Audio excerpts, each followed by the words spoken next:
Real কাহিনী নিয়ে এসেছি, সত্য ঘটনা একদম। তো একটা গ্রামে কি ছিল, একটা ছোট্ট গ্রামে একটা ছেলে একটা মেয়েকে পছন্দ করতো।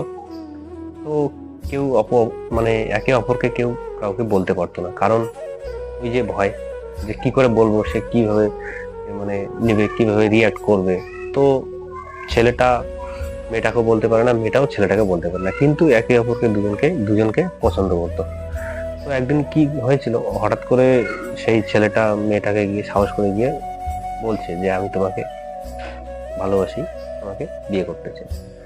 তো মেয়েটাও বলছিল যে আমিও তোমাকে ভালোবাসি, কিন্তু আমি তোমাকে কখনোই জিনিসটা বোঝাতে পারিনি, বলতে পারিনি, কিন্তু তুমি সাহস করে বললে বলেই আজকে আমি কথাটা বললাম, না হলে জানতাম না যে আমি কি করে তোমাকে বলতাম।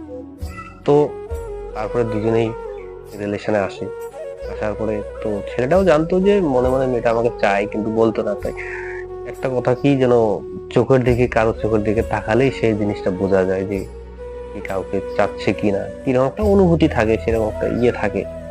তো যাই হোক, তারা দুজনেই সম্পর্কে আসে। আসার পরে এক সময় কি হয়, মেয়েটার পরিবার অন্য জায়গায় সম্বন্ধ দেখছিল, কারণ কোনো মেয়ের বাবাই চায় না যে তার মেয়ে মানে গ্রামেই বিয়ে দিতে, কারণ সে চায় যে অন্য কোনো ভালো একটা ছেলেকে দেখে, মানে প্রতিষ্ঠিত ছেলে।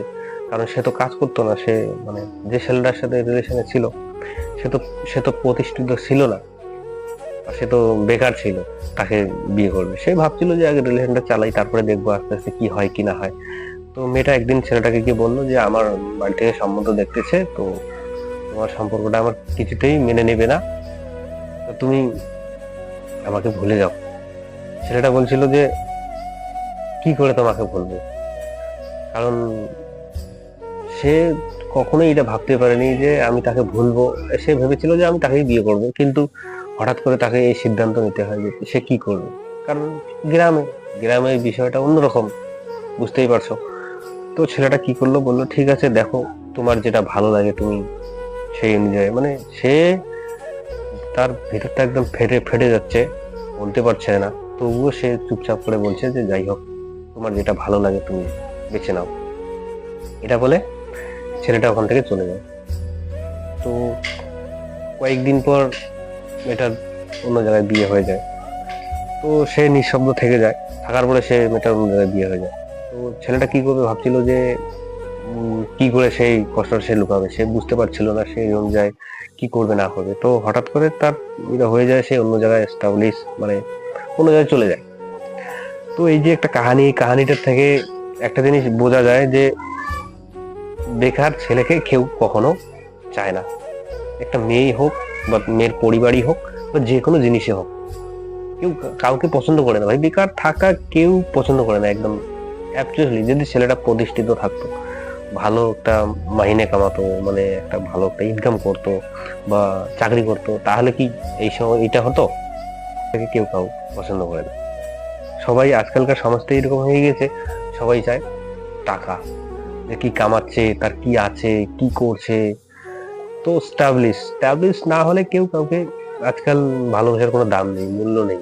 যে যতই কাউকে ভালোবাসো, তুমি হয়তো দেখতেছো, তুমি হয়তো ভাবতেছো যে আমি একজনকে ভালোবাসি, সে আমাকে কখনোই ছেড়ে যাবে না, একটা সময় পর দেখবে সে ছেড়ে চলে গেছে। তুমি যদি এখনো বেকার থাকো, তো সেই অনুযায়ী যদি এরকম করেই থাকো, তাহলে দেখবে সে নেই। একদম রিয়েল কথা, রিয়েল কাহিনী। তো একটা জিনিসই বোঝা যায় যে বেকার থেকে যত করেই সেই ভালোবাসার গভীরত্ব পৌঁছাও না কেন, তুমি একদম তুমি তাকে মন প্রাণ দিয়ে ভালোবাসো না কেন, যতটুকু ভালোবাসা দাও না কেন, সে দেখবে এক সময় নেই তোমার পাশে। তো ফ্রেন্ড, নিজেকে স্টাবলিশ করাটাই খুবই জরুরি, দরকার, এটাই বলতে চাই, কারণ বেকার জীবন কেউ পছন্দ করে না।